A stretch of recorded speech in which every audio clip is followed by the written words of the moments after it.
Dana Schwartz, and this is Rise or Die, the official companion podcast for Peacock's original series, Those About to Die. On this podcast, I go behind the scenes with the show's cast and creators to learn how they brought their brutal vision of Rome to life. Gosh, people will freak out. Rise or Die launches on July 18th. Watch or listen wherever you get your podcasts. Contained herein are the heresies of Radolf Burntwine, erstwhile monk turned traveling medical investigator. Join me as I uncover the blasphemous truth of a plague-ridden world, that ours is not a loving God, and we are not its favored children. The heresies of Radolf Burntwine, coming January 2nd, wherever podcasts are available.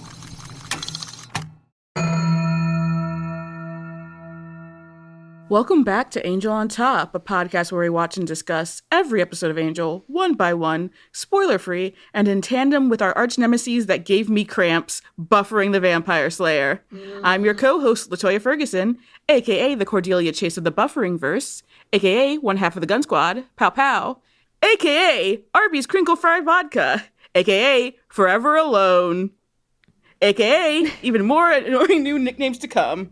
And I'm your co-host, Morgan Lutich, a.k.a. the Winifred Burkle of the Bufferingverse, a.k.a. the other half of the Gunn Squad, Pow Pow, a.k.a. Arby's Curly Fry Vodka, a.k.a. always next to LaToya being like, but I'm here, a.k.a. even more annoying nicknames to come. And this week, we're watching Angel Season 4, Episode 7, Apocalypse Nowish. Apocalypse Nowish was written by Stephen S. DeKnight and directed by Vern Gillum. It aired on the WB on November 17th, 2002. And this is the one where there is a big uptick in supernatural activity because the apocalypse is about to happen, according to Cordy. And then we are led to believe that makes it okay to fuck your friend's son.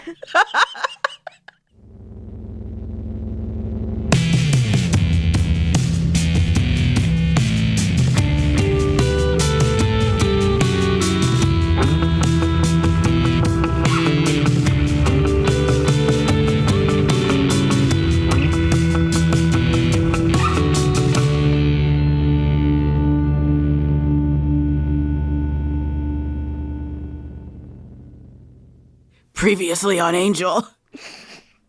Wes rejects fucking Lila to go see Fred talk physics. Wrong. Fred's so excited to present her article. There's Wes watching Fred and Lila watching Wes watch Fred. There's a lot of this duo in the previously because they're clearly the OTP of the show. Mm-hmm. Professor Seidel sent me to Pylea. If you kill him, I'm gonna lose you. And then Gunn kills him and sends him to the portal. Cordy returned from a higher plane with amnesia. Who are you people? Then she sang for Lauren. We get to hear the greatest love of all again. Woo! Then she asks Connor to get her out of here. Boo. Evil's coming, Angel, and it's planning on staying. And then an 80-yard line that is not an episode, and I double-checked. She's with Connor, my son. 100% 80-yard line that was not in a former episode. Love that. Love that. Then we see the disgusting Connor and Cordy kiss. Wolfman Hart sucked all the info out of Lauren's head. They got all of it. This memory spell is guaranteed to bring Cordy back. Were we in love? We were. It's a lot in that previously. Well, a lot has happened, and they have to update us on everything so that they can do what they do. Like the fact that Connor is his son. Yeah, he is. And did that stop anyone? Did you also know he's 18? Let them tell you again, he's 18. Wink. Wink, wink, nudge, nudge, huh? Good gravy. LaToya, this one tested me. This one really, I love doing this show with you, and I love... Morgan's going to quit the podcast. Despite many things I say, I do really love Kristen and Jenny, but good God, this is rough. Go on. I I knew obviously that Cordy and Connor were going to have sex this season.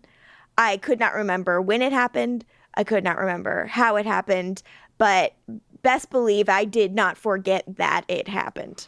Mm-hmm. And when I was like, oh, I guess, like, I felt it pretty early on. I was like, oh, this is the episode.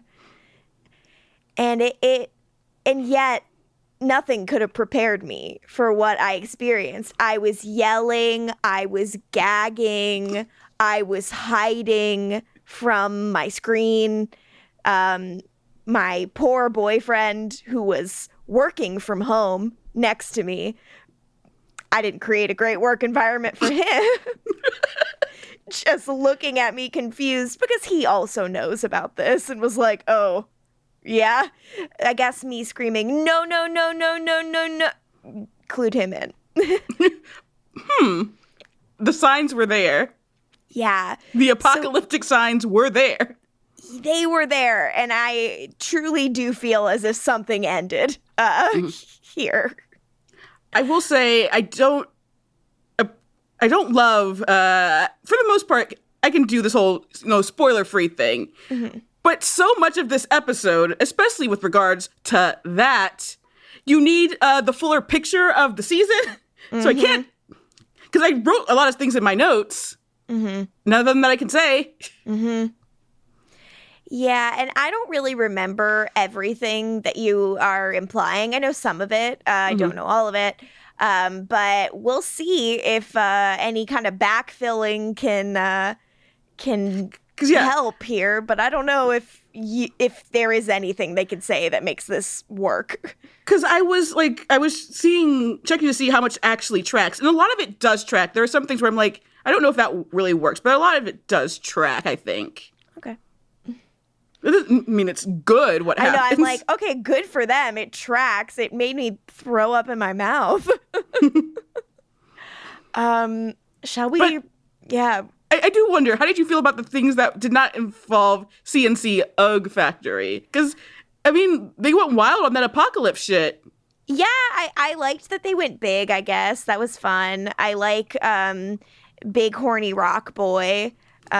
He's big. He's rock. Yeah, I was also checking to see if like that whole thing, like the look of him holds up. I think it holds up pretty well. Yeah, at least because like all the scenes are in the dark. I don't know how it looks in the light, Yeah, I hope we don't see him during daytime. That would not be good. Yeah, that would be very bad. And obviously I'll have many things to say about Lila in this episode. Yes, as I have in my notes, under the previouslys, because I realized this based on the previouslys, oh, this is the episode where Lila dresses like a schoolgirl. All caps. All caps. Unreal. See, that I did not remember. And I was like, yeah. Holy fucking shit. Gonna need to speak on it. We shall. But first, we have to go to the Hyperion. Yeah, we do, baby. So we open with some cute Angel and Lauren being like, no. Why? No. It's very, very cute. Lauren wants to ask Cordy about her, apocalypse vision, about the information that got sucked out of his brain. And Angel's like, no. Meanwhile, Fred and Gunn are out on a haunted toilet case. Mm-hmm. And Angel's like, don't worry, the world's not gonna end. Oh, Angel, you should know better. And also, I gotta say, I really love Lauren and Angel's friendship. I don't know if we say it enough. I love their friendship. It's so sweet. Like, it's very, very tender. And there's a universe in which, like, Angel, the big masculine broody boy, like, is annoyed by Lauren or finds his, like, terms of endearment and, like, overtures like for intimacy to be like annoying and that he hates them. And it's like, it's not that at all. He's like a little uncomfortable with it sometimes. He occasionally takes issue to being called certain baked goods, but most of the time he is so welcoming of this love. And I think like Angel needs someone to treat him sweet. This is good for him. It is good for him. And also, like, this episode really hits hard that, like, when Wolfram and Hart sucked the stuff out of Lauren's brain, like, they took it out. He does not actually remember anything, which we learn is actually for the best, because it would not have ended well for him. Yeah, and it's interesting, not to bring up Harry Potter this early, but the idea that, like, it's kind of like his I thought that maybe he was able to survive as long as he did because he didn't have the vision directly, that it was like his interpretation of Cordy's interpretation, and it's like, you know, like seeing the basilisk with the mirror or whatever, but I guess maybe that isn't sound or correct, but I don't know. I'm glad Lauren's head didn't blow up. I like him. I like him with his head on his head. Even though I guess that wouldn't kill him, so. Yeah, maybe he'd be fine. He'd just be walking around with an exploded head. Aw. I mean, that'd probably scare people. I think a little bit more. I think that would adversely affect his career as a singer. Aw. Unfortunately, our next scene takes place at what I've now called in my notes C&C Zik Factory. Oh no! You made it a pun. Guy, I had to. So off of Angel's like, the world's not gonna end line, we hear a bunch of screaming from the TV because Cordy's watching an old movie. And which I think that's an interesting cut. It's like, it's very clear, like she's like watching something on the TV. Mm-hmm. It's not even like, oh, is that her screaming? No, it's clearly a movie. It's clearly a television. Yeah, it's just a little cute, like, connective thing. Yeah, also, but my first note is, God, Connor's so fucking weird. So weird. He, like, shows up with snacks, and, how can he be weird showing up with snacks, but he manages it. He still eats just crap, because that's the first thing he ate when he ever came to Earth. It's like, someone should do something about this. Even Fred and Gunn weren't able to fix him. They made him sandwiches and things like that. Like, Cordy, introduced this boy to a vegetable. They gave him milk. Well, he needs strong bones. So Cordy is like, oh my God, thank you so much for everything. She's very appreciative. She says that she hasn't slept because every time I close my eyes, What? See it. Something horrible. Moving. Deep down. Clawing its way up. Just a dream. I can taste the blood of all the people it's going to kill. Smell the burning flesh. It's okay. You're safe with me. No one's safe. Don't you understand that? It's coming and no one can stop it. I want to warn Angel, but the words won't come out. Why can't I tell him? I feel it. The thing in my dreams. It's real. now, to make things even worse, the sequence becomes a dream and Connor is suddenly like the spooky rock demon. And she like wakes up all fearful. And luckily real Connor is there to give her a tender embrace. I hate it. But yeah, Dream Cordy does say she can taste the blood of all the people it's going to kill and smell the burning flesh. That doesn't sound good. Owie zowie. Yeah, I think that's not positive, and that makes me a little bit nervous. Yeah. Then in the lobby, Lauren is getting a call from a client who I believe has snakes up their butt. I guess it was like a toilet snake situation, and they just... But I put Lauren to task. He's like, do we fight snakes? I'm like, come on, Lauren. Have you ever watched Buffy the Vampire Slayer? And then Angel did point out, basically, if they're giant demons or giant demon snakes, they do fight them often. They never look good. Yeah, I mean, Lauren, come on, watch some Buffy. Then we go with Gunn and Fred to the client's house they're at. There is a room that spooky sounds are being emitted from. And it turns out it's a very fancy bathroom. They really tricked me by thinking that Fred and Gunn were fine with this scene. They're like, it's like they seem normal. They seem like they're okay and not having issues still. But then Gunn's like, I want to move into a bathroom. Gunn's finest dream, to move into a bathroom. And he's like, we could have a place like this. And Fred's like, uh-huh. That's not good.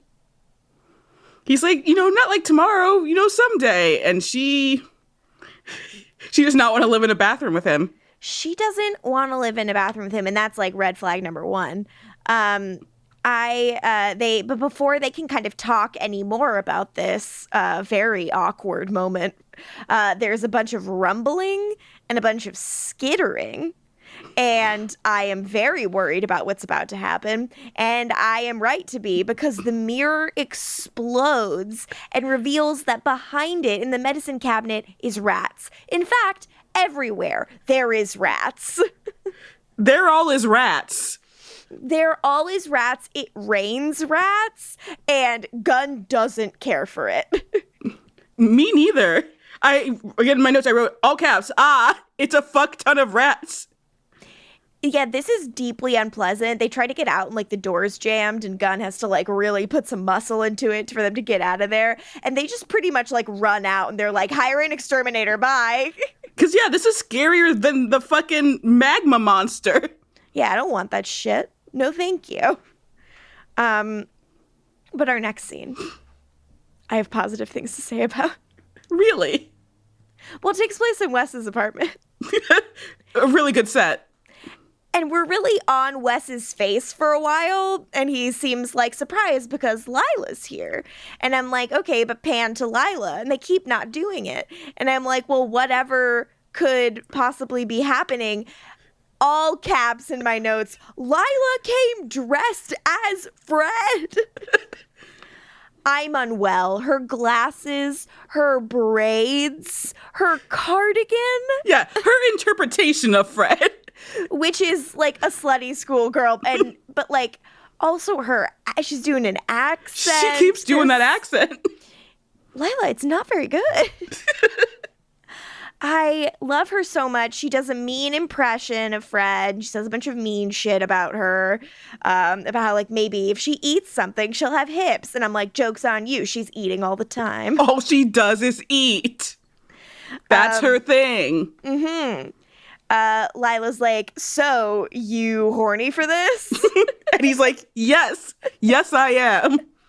I'm going to pretend I'm angry, but I'm horny for this. He makes an angry face for 1 second, and then like as she's talking to him, he like lets it go. He's like, well, fuck it. Like she says to him, like, I don't care if you have a crush because like I'm the one whose bed you're in.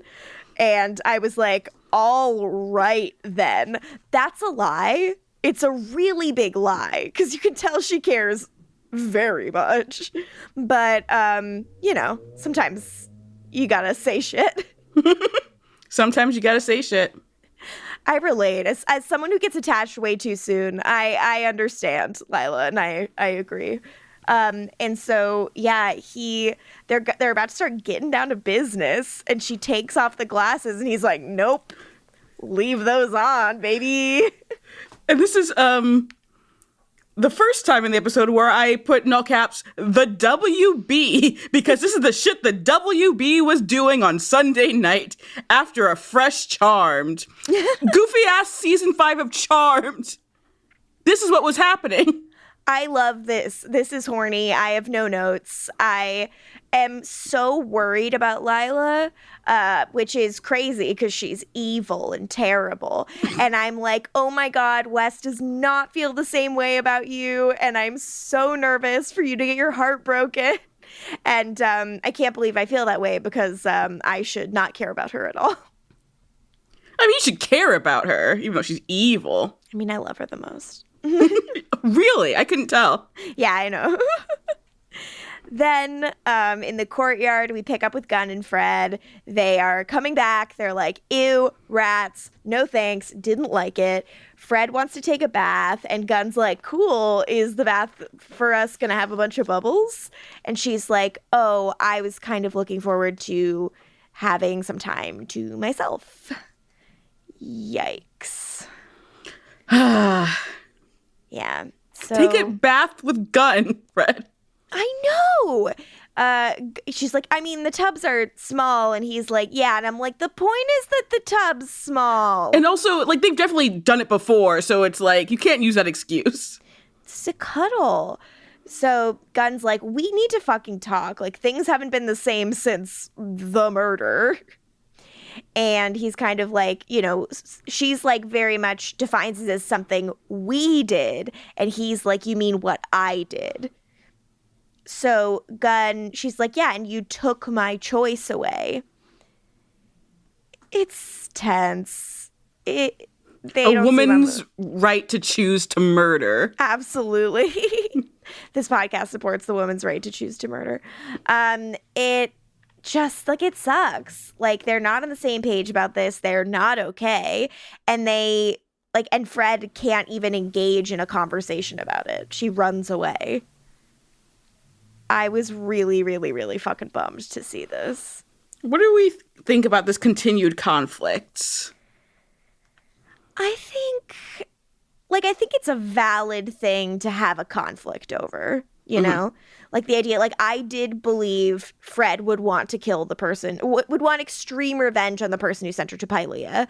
And I do believe that Gunn would want to protect her from that. But what I don't, as I said in the episode, like, I don't believe that everyone else basically, like, has no part in it. And doesn't care and doesn't find out that they can keep this secret from everybody. Like, that part gets a little wonky for me. And then also, like, I just don't understand why they can't talk at all.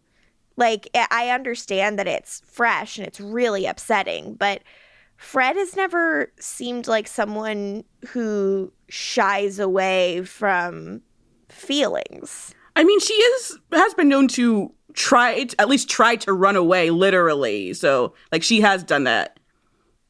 Yeah. Remember when her parents showed up in Fredless? Like, yeah. She did run away. You're absolutely right. So, but I just kind of, like, I think that Gunn, were I there, were Gunn to page me or call me on my big chunky cell phone in the year of our Lord 2002, I would tell him, you need help.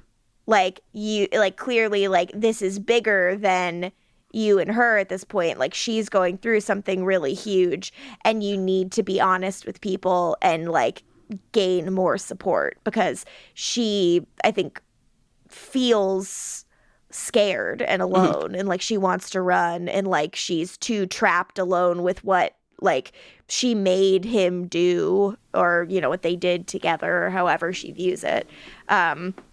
Other people need to know about this and need to help. And I know everybody's busy, so it's obviously, like, it's hard to broach. But things are happening right now. But also, like, the closest it gets is, like, Gunn kind of dancing around it with Lauren. Like, he should talk to Lauren about this, actually. He should 1,000% talk to Lauren about this. Were circumstances different, he would be talking to Wesley about this. But, of course, that's the person he really can't talk to about this now. Everything's sad. Everything is sad. I think genuinely, like, you should talk to Cordelia about it because, like, maybe Cordelia would feel more like herself if she wasn't constantly, like, treated like glass and instead she was, like, asked for help. The thing that has, like, come to define her is that she cares about helping people and helping the people that she loves and helping people who are just, like, innocent and deserve it. So why wouldn't, you know, like, I think that is something that might be helpful. But unfortunately, and to, you know, bring it to Vampire Diaries as usual, Cordelia is kind of in the Bonnie Jeremy place right now where she is stuck with, like, the worst scene partner possible. Again, no offense to Vincent Kartheiser, talented actor, love Mad Men. Pete Campbell, a gem. Love a monster of a man, but a gem. It's a chip dip. Not great here. He knows he has said he was not great here. Because he also said, like, he has said why playing Connor sucked. Yeah. And admittedly, you know, less than his best performance. But yeah, it sucks that they're just, like, stuck off in this corner of the story that is, like, kind of unbearable. Doesn't feel like a fair place to silo your arguably most winning cast member. Yes.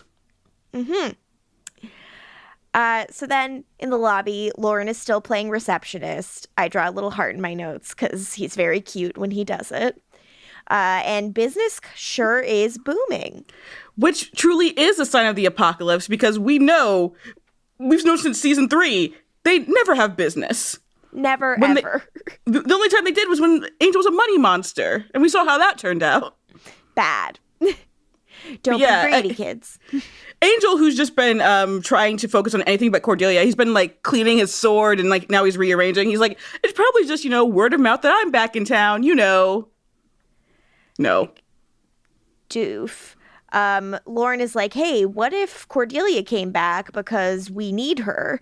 And Angel's like, no, I'm giving her time and space because like that's what she needs. And it's like, no, you're avoiding it because even though you're 1 billion years old, you're not emotionally mature enough to deal with talking to her.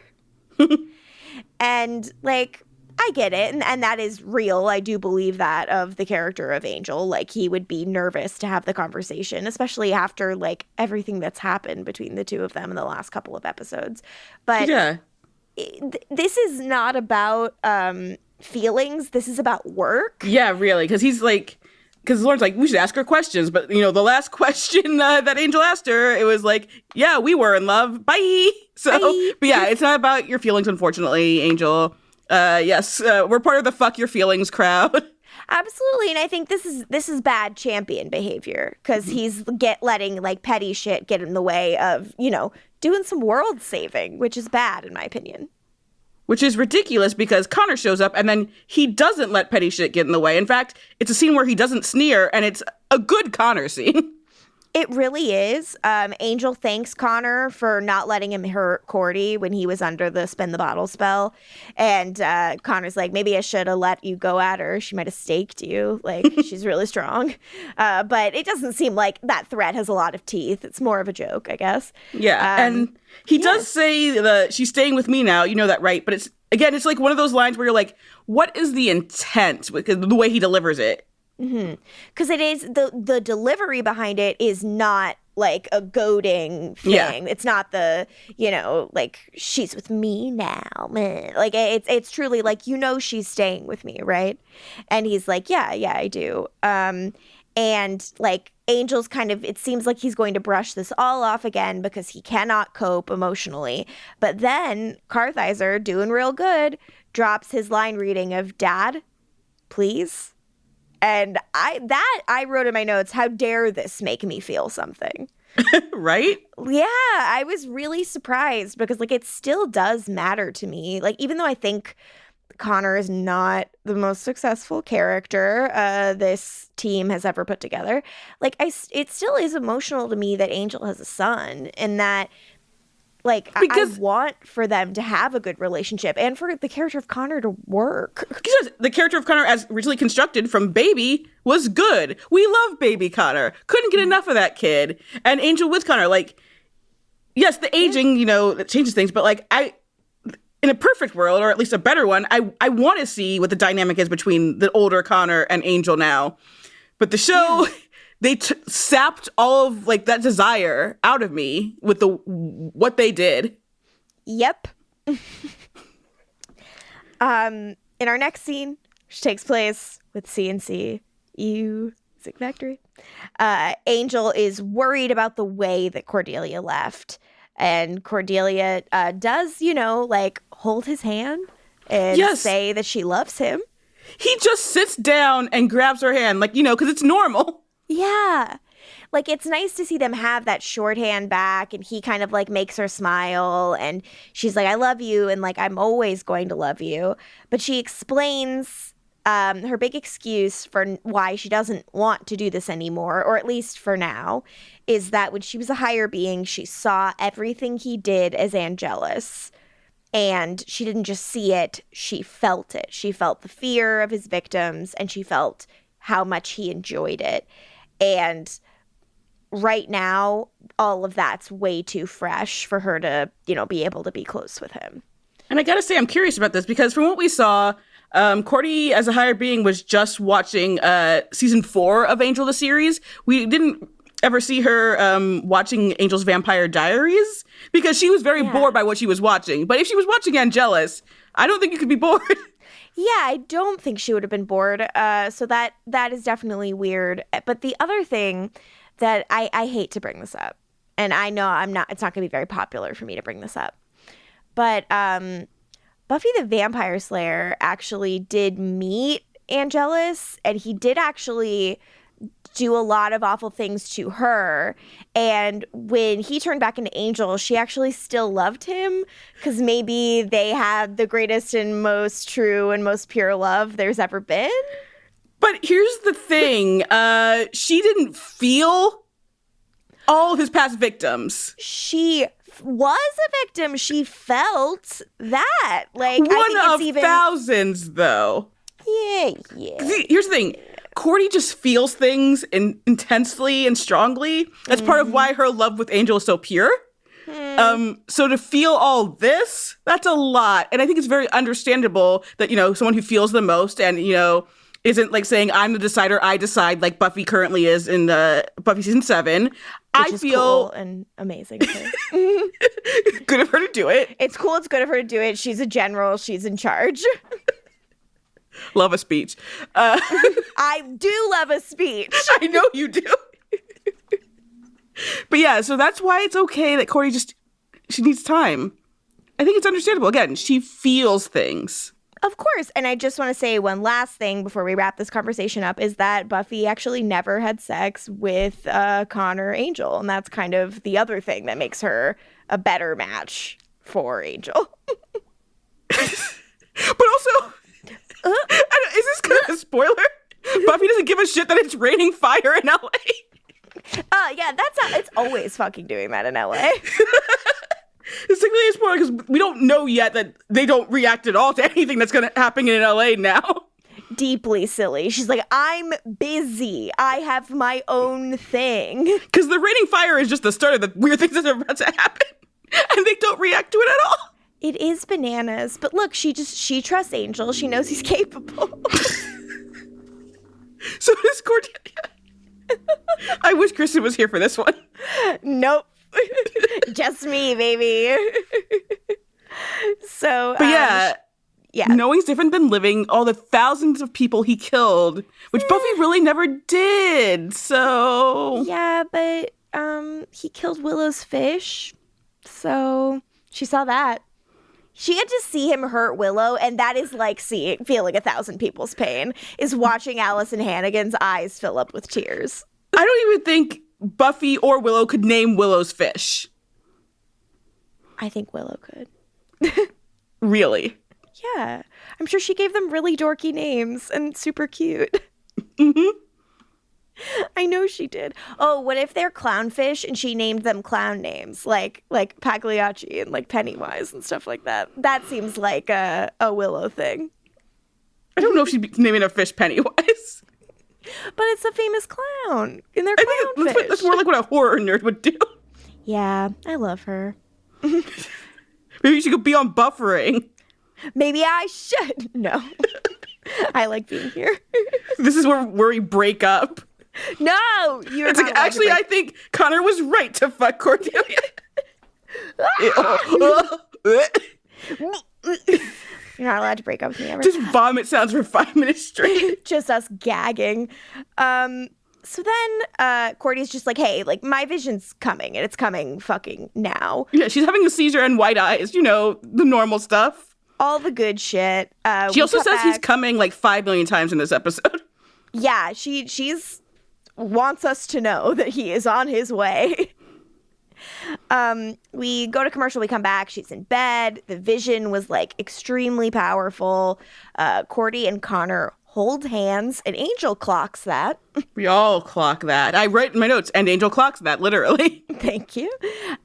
Something Cordelia knows, she's like, there's something I know, but I can't access. It's that it's coming. It's that it's coming. And she's like, maybe like Lorne might know because of like him reading my mind that time.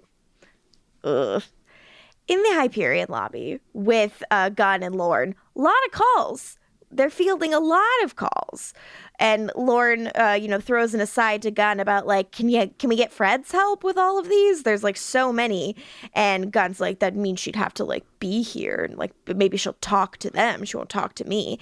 Gunn is not in a good mood, which is very fair because his girlfriend refuses to communicate with him. Yeah, it's not like he's being the alpha male not wanting to talk. He wants to talk. That part really breaks my heart. The idea that he's like, we need to communicate about this if we're going to survive. Like, what this has really felt like is he's like, I have to kill this guy because I can't lose you. All of this stuff. It's making it seem like Gunn cares about this much more than Fred has cared about them as a relationship. And that's not what we've seen in the past. Like, Fred loves him. I'm very confused. I'm just like, because I don't know if the show's actually telling the story. I'm just like, has Gunn matured more than people think he has in general? And that's kind of this, like, I don't think that's the story they're telling, but like that could be a story they're telling, basically. Yeah, I don't understand what it is Fred wants and isn't getting, or needs and isn't getting, or like what she's really in search of. Like, I get that she must feel lost and that this would be like a really traumatic experience, that she's dealing with a lot of guilt. But yeah, something about it is bumping for me, and maybe as we go on it'll stop, or maybe as we go on I'll understand more what I don't like about it. We'll see. I mean, because it's interesting, compare it to like the way she reacted when she first met Angel, handsome man saved her from the monsters. Like, Gunn literally is doing that too. And she's like, no, thank you. And she, like, it's just, like, I don't know. She's always felt like a fairly emotionally available person. Like, I know she sometimes runs and gets scared, but I don't know. I wish I had some more insight into exactly what she was feeling. And not that every character has to say, by the way, this is exactly how I feel all the time. But I think they're doing a poor job at dramatizing her end of it. And I buy Gunn's end of it totally, given how Fred is acting. But the way Fred is acting is kind of confusing for me. Yeah. So Lord, noticing Gunn's surly mood, is like, you okay, dude? And Gunn's like, no, everything's been hard. Like, it's a portal. Gunn calls Fred and Lauren calls Fred and Gunn cupcake and her icing. That is good to me. That's what they are. It is what they are. It's so sweet. And the professor comes up and he's like, yeah, I'm sure after all the portal shit, like, she's feeling pretty, like, it's feeling pretty rough, but at least he's gone now. And Gunn's like, yeah, I guess he did get what he deserved. And maybe he's starting to find a way to kind of frame this for himself and move on, where he's like, maybe I did what had to be done and now it's over. And maybe that's how I'll get through this. But unfortunately, Fred's not there for him to, have this realization with him. Yeah. Then a bunch of birds fly at the window and, like, smash into him and die because everything's going really well in Los Angeles right now. Yep. Going super good. These birds are becoming paintballs before our very eyes. That's what Santa it looks Ana's, like. Baby. So then we go to Wolfram and Hart. Lila's on the phone with someone who has told her there's been like a 300% increase in supernatural nonsense in the last hour. Hour. Like apocalyptic signs. Yeah, that's a 300% increase. That's insane. And she's pissed because it's Wolfram and Hart's game, obviously. Yeah, she's like, we're supposed to be ending the world. This is fucked. Get me on the phone with somebody, important right now. Then she goes in her office and she is disappointed to find that Angel is there. She says, vampire detectors my ass, which is very funny because, like, at this point, what the fuck? What are they doing? No one's doing a good job here. I don't, like, Wolfram and Hart is barely hanging on. Also, I noticed that her hair was quite big in this scene. Was it bigger than normal? It seemed done very differently. Like, okay. It seemed, and like her clothing was very light and her lipstick very red. Like there was something like extra domestic about her in this episode. Is it just because she's really down bad with Wes? Is that why? I think it's because she's in love, yeah. So, my favorite moment of the episode is when she's like, I'm not telling you anything. And he's like, cool, you don't have to. Gavin already told me everything. And we look, and he has Gavin tied up. He beat his ass. A couple little bruises on him, and she's like, could you have at least beaten him up more? And he was like, it was really hard because he just started talking like right away. He's such a little bitch. He's a fucking coward. Go back to real estate, Gavin. Yeah, come off with you. As a podcast network, our focus is bringing you shows you love to listen to. But we also sell merch related to those shows. And partnering with Shopify has made that both possible and simple for us to do. Shopify is the global commerce platform that helps you sell at every stage of your business. Whether you're selling scented soap or offering outdoor adventures, Shopify helps you sell everywhere because they've got you covered from their all-in-one e-commerce platform to their in-person POS system. What's so fantastic about Shopify is how, no matter how big you want to grow, they provide everything you need to get control of your business so you can take it to the next level. Businesses that grow with Shopify. Sign up for a $1 per month trial period at shopify.com/realm. That's all lowercase. Go to shopify.com/realm now to grow your business, no matter what stage you're in. Shopify.com/realm.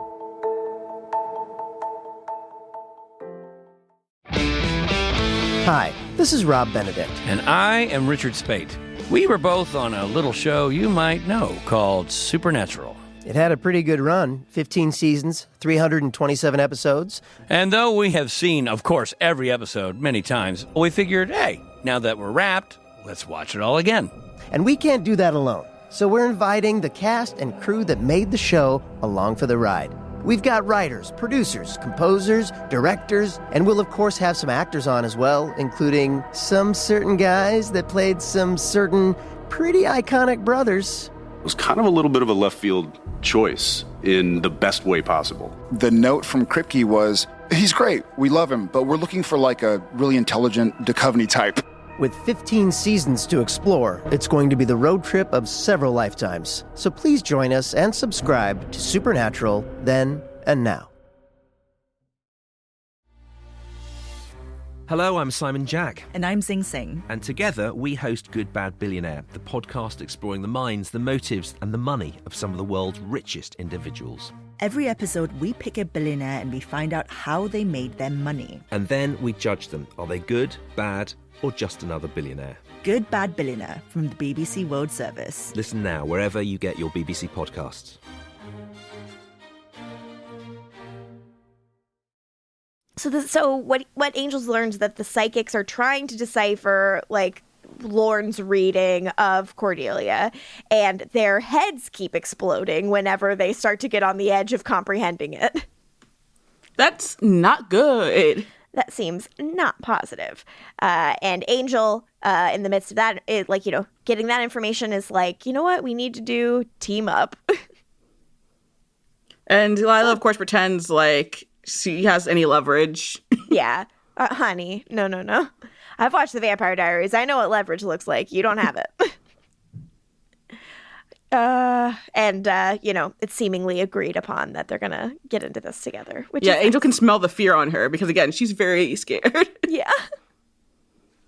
Then with Connor and Cordelia's trying to leave the scary apartment to go on a walk, and he, stands in front of her and bars her exit, which is not great. She says she's getting a stronger feeling and she's being pulled towards something. Yeah. He's like, so you want to go there? Yeah, she's Cordelia, duh. But also she's must be genetic. What? Sneaking up on people? She keeps, from this point on, she just keeps comparing him to Angel. It's no, we're not doing that. I love, the amount of gross this is to be you know how we all know I was in love with / possibly am still in love with your dad. So it's pretty good to flirt with you via telling you you're just like him. Like, what? Maybe a bizarro version of him. What? 1, they're not alike at all. 2, in what world, even if they were, would that be a hot, charming thing to say to someone? No, thank you. No, thank you to that. You're just like your dad. I want to fuck you too. So Cordelia's like, I don't know, like I was a higher being and now I'm human again, but I can't remember how to be human and I'm struggling to find purpose and I just feel so unimportant. And Connor's like, you are important. You're important to me. Who cares? And she's like, you're so good with words, like your dad. What the fuck? Stop it. Good with words? Angel? Shut up. Never, ever. And also, Connor's not good with words either. No one. None. You're terrible at words, just like your dad. Now that might have been better. You're a fucking idiot, just like your dad. Look, I hear negging works, so. She reminds us that he is 18. Mm-hmm. Thanks for that reminder. Then they're off. They're walking towards something. Cordelia's this feeling, whatever it is giving her purpose. They are flirting. Yeah. And we end up where? Just in the alley where Darla gave birth. Which is where I call some bullshit, because Cordelia, you didn't know where you were going? That's outside Lorne's old place. Yeah. Like right outside. Caritas. Yeah, it's very, I'm like, how do you not know that? Then out pops out of the ground a big horny rock demon. He's got horns. Out pops Beastly. Yeah, baby. Go to commercial, come back. The demon throws Connor right into a dumpster and like dents the fuck out of it. And it looks like a very tough impact. He has cloven feet. He chokes Cordy.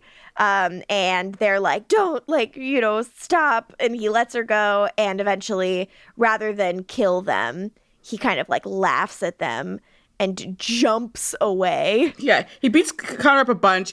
Cordy's throat is like burned or whatever. Yeah. And then he flies away, or at least jumps really high. I think he's like jumping really high, like he's Ang Lee's Hulk. He's doing big jumps. Then in the Hyperion lobby, Gunn is like leaving messages for people who might know where Fred is. Gunn and Lorne Who are these like, people? Who are Fred's friends? I don't know. I'm like, is he calling the diner? And then later she's at the diner. So The maybe diner should have not. been the first place he called. Yeah. Gunn and Lorne are like, we're going to go find Fred. And they're about to go find Fred, which is very sweet of them. Even though there's still a lot of apocalypse calls right now. Yeah, they're like, fuck all of the people who need our help. Let's run after someone who doesn't want to be found. But that said, I still am happy about it. Can't really do shit about rats and like birds flying at the windows. Yeah, there's not a lot to do about that, I guess. But who has just walked in? Who is also there now? It's Wes. The pissing contest restarts. Good Lord. He has also noticed that things are weird, and he'd like to pool data. Gunn's like, I'm going to find my girl, but Angel's like, no, you will not. You will not be doing that. We are very busy. Angel's Who's your girl again? He's like, who? You're dating Fred? Fred, but why would you care? You're just coworkers. He's like, we all do have to work together because something fucking crazy is happening. So we time cut, and the gang is poring over the documents from Wolfram and Hart. This is where Angel makes a comment about how Lila can be very giving. And I'm like, Angel, is there really time for this? I mean, he didn't bring it up when he was in the office, and he could have brought it up when he was in the office. Yeah, I'm surprised he didn't bring it up to Lila. He's like, I can smell Wes all over you. Yeah, maybe. So Angel says that he has a plan, which is... We figure out what all this means, then do something large and violent. I see you've given it considerable thought.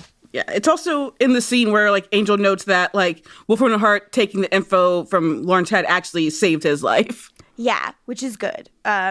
Then we are looking at the papers, and Wes is like, it feels like something's missing. And Gunn notices something. Our boy. Beautiful, brilliant boy. They lay out the papers, which is very crazy because we just watched an episode of the originals where they do the same fucking thing. I'm like, it's like Davina's scribbles. It is Davina's scribbles. It turns out this whole thing is part of a bigger picture. And when they lay it all out, this symbol is made, which is just like a little box with an X through it, which I guess is the ancient alchemical symbol for fire and destruction. So then Lorne, who has been asked to, like, map out all of the places where the calls are coming from, is like, this is probably a bad time for me to show you that they're making a big box. Yeah, the Eye of Fire, it's what it's called. Yikes. Eye of Fire, like, thumbs up? This is good, right? Eye of Fire, like, chill? So then we go to the diner. Fred's on her 10th cup of coffee. She's talking to the waitress. She's probably really got to poop. She's probably really got to poop. I'm sorry. The waitress is like, why don't you just call your boyfriend? He's, like, so obsessed with you. Like, if you're worried and sad, like, just work it out with him. And, you know. I agree, waitress. This waitress has a lot of good ideas. But before Fred can respond, can, you know, explain why she couldn't do that or brush this woman off or drink yet another cup of coffee, everything starts going shaky, shaky. It's an earthquake. It's not just weird shaky, shaky. Yeah, but everything's going shaky, shaky because of the earthquake. And, you know, with the introduction of the waitress, that means we can do Fuck Watch. We can do Fuck Watch pretty early, actually. Woo! Flirting, understanding, consent, and kissing. Flirting, understanding, consent, and kissing. Fuck Watch.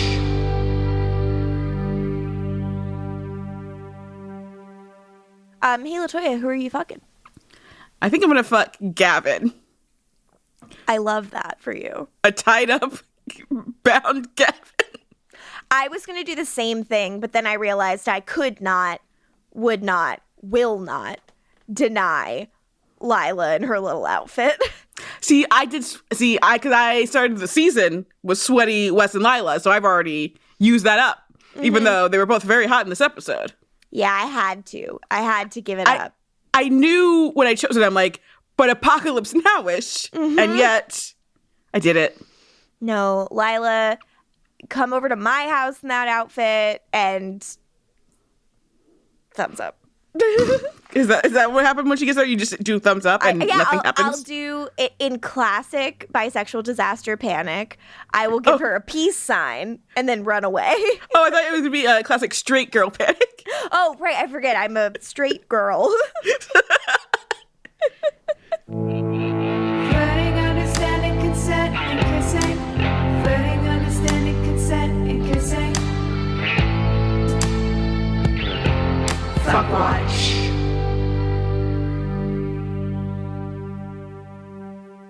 So then, shaky, shaky, shaky, shaky at the CNC Music Factory. Cordelia is tending to Connor's wounds, and it seems like some of his ribs have broken, which has never happened to him, not even when he fought people on Kortov. Yeah, he didn't think his bones could break, so oops. But yeah, also, I mean, look at that muscular body on display. You guys can't see Morgan's face, but it's not a good face. I wasn't happy about it. Just like his dad.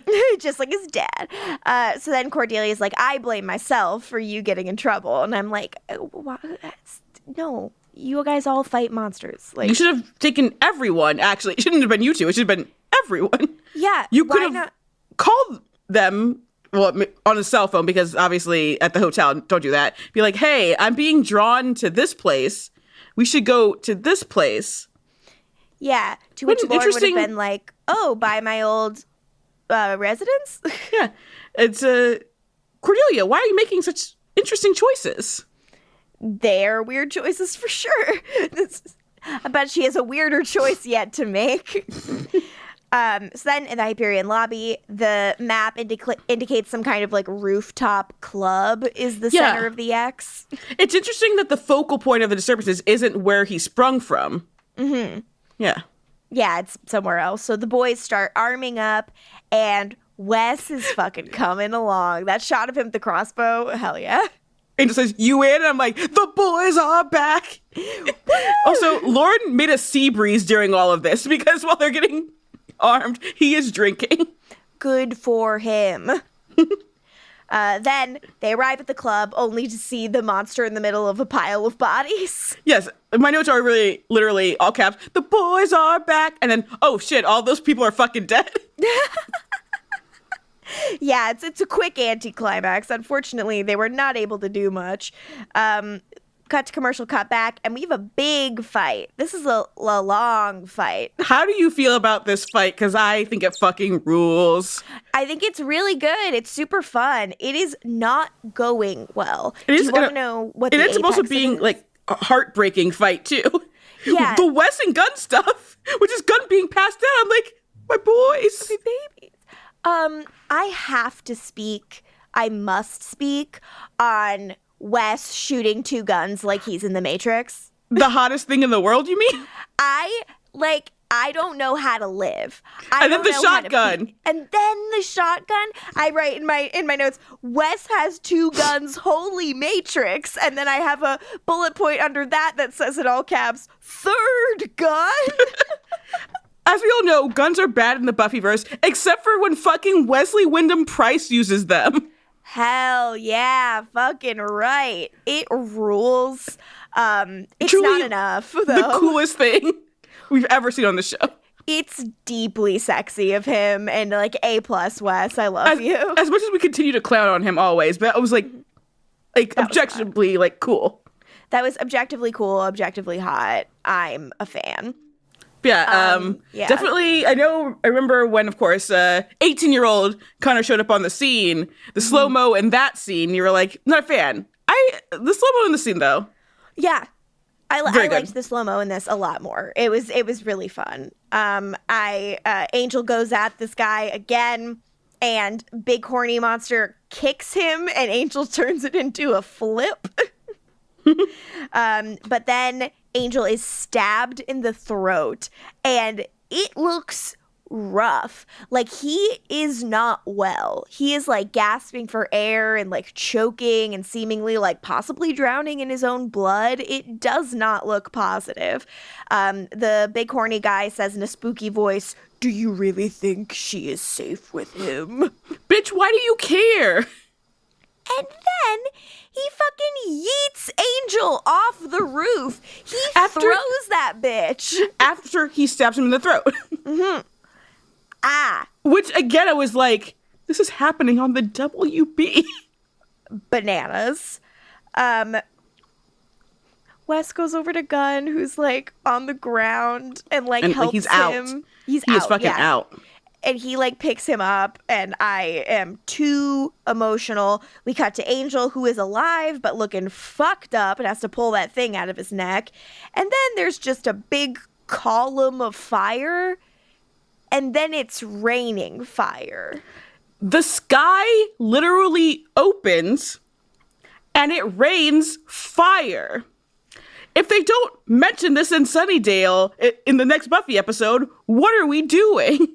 I was a little perturbed at the sight of all of this stuff. I was like, I think this might be bad. I think this might be not good. What do you think?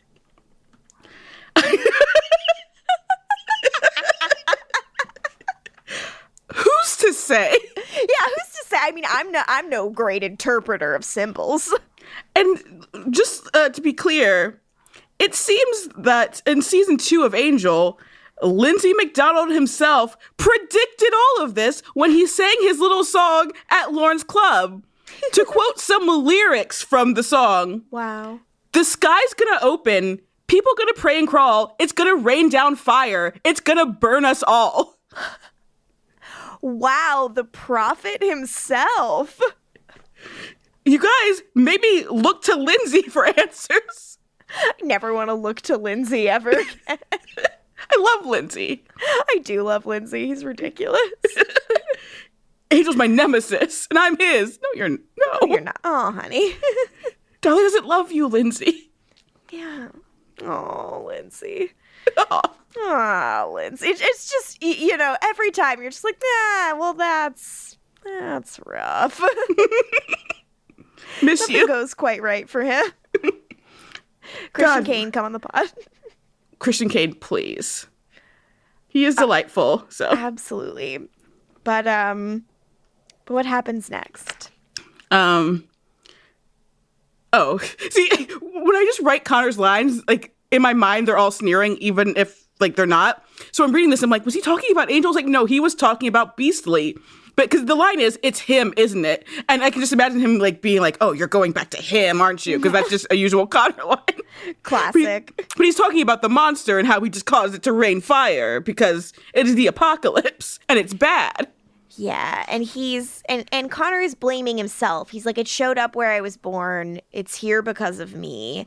And Cordelia's like, no, it's not. I'm sure it's not because I know in my heart. And I'm like, but it seems a lot like it should be him. Was it like the Troclon or whatever it is? Yeah, the Troclon. I'm like, oh, you know it in your heart? Never mind. I'll stop worrying. Like, what the fuck? Her heart makes her say it's not you, baby. So maybe fuck your heart. Yeah. Oh, baby. Baby. You can only say that if you're looking at him like a baby, and you are not. I'm sorry, but baby? This fucking Oedipal shit, it makes me want to die. Like, I understand, I don't know. I'm not the person who's like, you can never tell a story about XYZ. Because that's, I mean, we already did say earlier, like, an Oedipal story could be good. It's just the story is not. It's so upsetting, and I just don't believe it. And I just... And I don't believe it in a way that just, like, makes this fundamentally break things that I think can never be repaired. You know? Like, watching this, I'm just like, this is a low point from which I don't know if they can make up for me. Because this is bad. It is bad. Again, spoiler free, but, like, does it count as spoilers to be, like, even Charisma is, like, fuck this? Yeah. Charisma I has don't think so. Publicly said, yeah, fuck that. She's not a fan of this creative choice for the character. Yeah, and I'm going to agree with her. I think we all agree. I don't think there's anyone who likes it. Again, I have full context for the season. Mm-hmm. I still don't like it. Mm-hmm. I like a lot about the season. Because again, so much of this episode, good. That fight scene, fucking ruled. It's good. The rate of fire stuff is actually awesome. Yeah, it looks really good. It's surprising this isn't the final season, because this is like final season stuff, too. Yeah. It's just to explain what happens in this scene. This goddamn scene. It's it really taints like an otherwise good episode. It's like I could be watching this episode, like I'm going to review it for like and like I'm going to review this for the AV Club. I'm watching this Angel. I've never seen it before. It's good. It's good. That part's not great, but you know I can just knock it down a bit. This happens. F. F. Okay, I wouldn't give it an F because that'd just be like that would be bad criticism, but still, in my heart, it's an F. I know in my heart it's an F. In my heart, this is an F. So she says to him that like nothing in his life has been real. He didn't get to have a real childhood. And now that nothing matters because it's raining fire, it is okay for this to happen. It is okay for her to give him something real. And here's why it's especially gross. Again, they keep saying he's 18. And as we know, we can't keep doing the joke that she's but 19, but she's but 21. So, yes. But here's the thing. her dialogue is that like that of someone grooming a young person. That is what that dialogue is. And that is disgusting. That is infuriating. That's what this, like in this scene specifically, I'm not saying like every scene, like, specifically this scene. I would say it's so like the way she is characterizing him is so pitiful, and that she's like, I have to do this for you because your life sucks, and because like I'm like, oh, how romantic! Like, and there's a way to make that at least funny because negging is hilarious, but this is not it. Works, but like. It's also the way that it's also maternal, that it's like, you deserve this experience and I, the adult, like the grown-up one, am going to give it to you. And I, the maternal figure, feel so bad for you. I must give you sex is so gross and is so like, women are here to be moms or fuck objects, like it. And luckily for Cordelia, she gets to be both, and it is just gross to me. It makes me furious. It makes me completely disengage. Like, I don't even know how to talk about this, to be honest, because I just like, this makes me want to shut down. Like when I was talking earlier about how like I would not quit the show. I love you. I love Chris and Jenny. I love Gunn. I love Fred. I can't. But I like, were I not watching this for this show, I would stop watching it right now because I am really unhappy and this sucks. Because it really does taint otherwise good stuff in the season. And even like the Fred Gunn stuff is like, we're having issues with it, but like they're good performances from great actors still. Yeah. Like, and we even know the season is doing a lot of really interesting things. Mm-hmm. But this is the anchor of the season. Like, that's not a spoiler. Like, it's happened now. Like, this dynamic, and we've been calling it out like for weeks. Like, this is the anchor on an otherwise great season.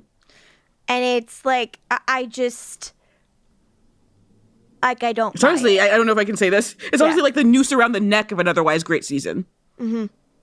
This is really, really troubling and really, really bad and leaves a really bad taste in my mouth. And I'm very unhappy to have seen it. I don't know. We get a kind of like little end of the world montage. Like everyone's which is otherwise, again, cool. Yeah. Connor and Cordelia are having sex. And it's the worst thing I've ever seen in my entire life. It's not good to see. He's on top. It's I don't want to see her on top though either. None of it's good. None of it's good. No. Oh fuck! I have a terrible thing to say. Mm-hmm. I mean, like father, like son. As we know, we are Angel on top. We are Angel on top. Yeah. Yeah, he is just like his dad. It's so fucked up that Cordy hasn't had sex with Angel and she has had sex with Connor. That's like one of the most horrifically unfair things to ever happen. It is a crime. And yes, of course, as we were talking about, how she went through all his Angelus things, it's like already if you're getting involved with Angel, you know that like if there's love, eventually he might become Angelus. Mm-hmm. And like that was a thing obviously they realized, but they were both kind of moving towards being together. Yeah. But for her to experience all of the Angelus things also, it's like she's like, I don't even know if she thinks she could allow the love to exist for the world, basically.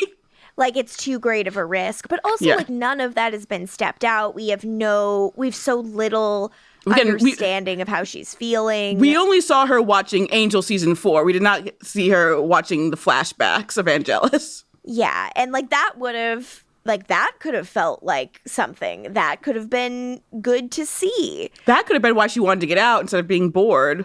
Yeah. Like, absolutely. Yeah, it could have been, that this level of perspective of, like, zooming out this far is just too much and that she can't bear it. And like just seeing the worst moments, maybe not even just of Angel, but like of people, like other people she loves. Yeah. Like that could not be good. And she also like says to Angel in that scene earlier where she's like not now. Like, she's not even saying that they'll never be together. She's like, it's too soon. Like, all of that stuff is too fresh.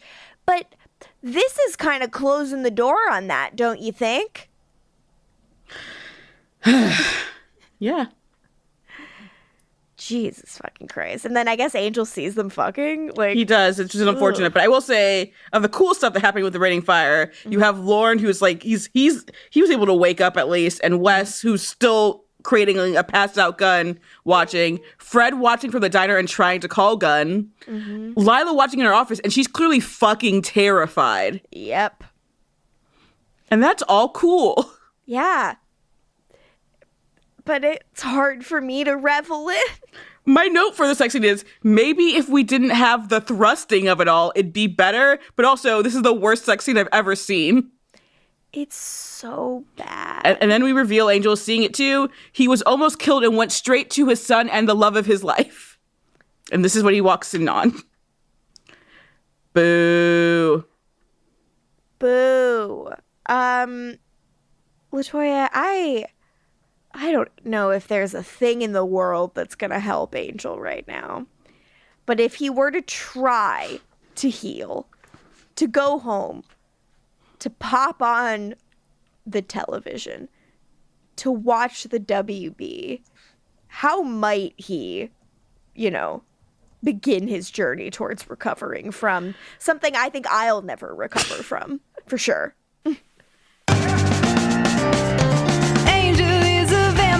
Does he even like TV? I think he'll like the WB.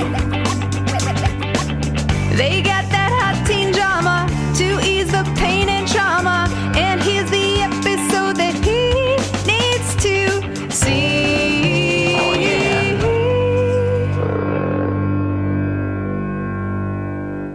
I gotta say, I did have an answer. And it was going to be a fun answer. Then I was like, actually, no, fuck it. I'm pissed. Angel needs to go back to his old standby, which is sitting in a dark room alone in silence. Because, fuck the WB. For putting this on TV, yeah, absolutely. Yeah. They should have censored this specifically. They should have. We should have just been like color bars and a beep. Technical difficulties. We'll be right back. Yep, I would have liked that. That would have been better for me. Yeah, it would have been better for all of us. Good God. LaToya, as someone who is familiar with the rest of the season, would you, in non-spoilery terms, let me know if there's any hope? Am I gonna be engaged or happy or feel anything ever again other than the big gnawing void that their coupling has put inside of me? I think so, yes. I enjoy a lot of other stuff that happens in the season. Okay, good. Thank God. Of course, there's a lot of bad things with CNC. That even if you've not watched the show, you can honestly just use the Google and look up Charisma Carpenter and find it all out. But I think there's a lot of really fun, great stuff. There's an arc this season that I really love. Cool. There's I'm some looking fun forward stuff. to it. Gunn being hot. So hot. God, again, Wesley with the guns. Good Lord. Unreal. See, they tried to make us not remember that was hot. Yeah, no, I like to see hotness in this this episode should be so horny. It should be like a horny slam dunk with Lila in her little outfit, with Wes and his two guns, with Gunn existing. And yet, what happens at the end wipes out my ability to be horny ever. It's a damn shame. Right? Yeah. I mean, obviously, I'm not an F. I'm it'd probably be taken down to at least a B- because of all of the Connor and Cordy stuff, I gotta say. Because the other stuff is very strong. Yeah, but with the bumps and the with the Fred and Gunn stuff thing, feeling maybe not. Because a C+ doesn't seem. It seems too low, though. That's the thing.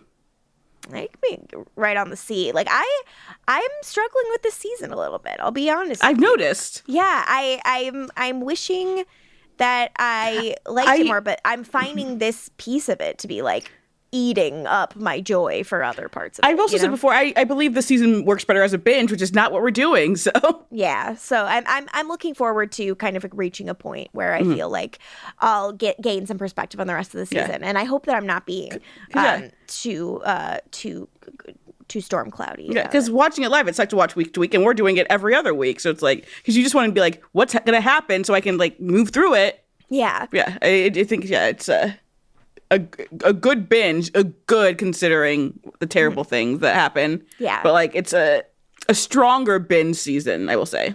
Right. All right. Well, hopefully soon I'll have a little skip back in my step. Morgan, you got it, because we have to beat buffering, because they're gonna use this as ammunition. It's more fun. We're having more fun. Can't you hear? So much fun all the time. Morgan's not crying. Those are they might be happy tears if she is. I love it. Well, with all of that said, I don't know. Should we close it on up? No. Kristen, we're going to make this harder for you. Yeah, let's go. All right. So if you are interested, you can follow us on social media at Angel on Top Cast on either Twitter or Instagram. You can email us at angelontoppodcast@gmail.com, and you can go to angelontop.com to find our Patreon, where you can support us and, give us a little bit of extra stuff in our pockets to make this show fun and good for you. If you want to follow me on social media, you can do so at Lorgan Lutich on any platform I have. It's usually that handle. LaToya, where can the people find you, and should they? So far, so good. So you can find me on Twitter at LaFergs. Don't fuck it up. And even though things are looking grim, we will be back with our heroes in 2 weeks. But for now, you are checking out of the Hyperion. Ding ding.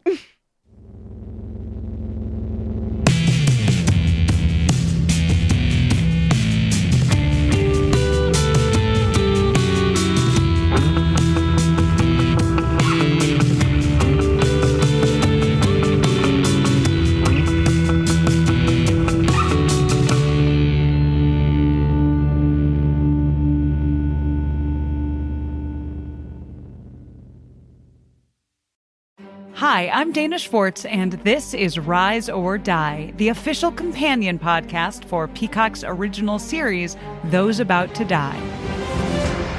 On this podcast, I go behind the scenes with the show's cast and creators to learn how they brought their brutal vision of Rome to life. I talked to acclaimed director and executive producer Roland Emmerich. When I saw the first race, I was like giddy. Actor Ewan Ryan. For an actor, that's a dream, although you do get a lot of sand in your sandals. And so many more. You helped summon those ghosts back onto that stage. Every day when I went to set, I was giggling about what I saw. I think it's going to be a breathtaking thing. Gosh, people will freak out.